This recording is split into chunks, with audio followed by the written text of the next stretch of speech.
Good morning, guys.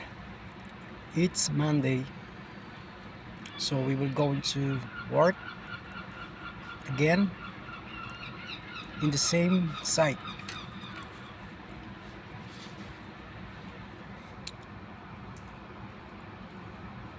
Ito po ang pasok namin dito 7:30. Pero kanina pa ako rito. It's 6 o'clock. Nandito na ako. So nagpark ako dito sa parking area. Dito sa top floor. Medyo maulan ngayon.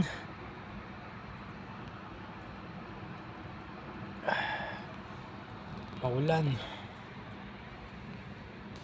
Medyo maulan ngayon, guys. Ayan o. Medyo maulan. Dito po ako nagtatrabaho ngayon. Diyan.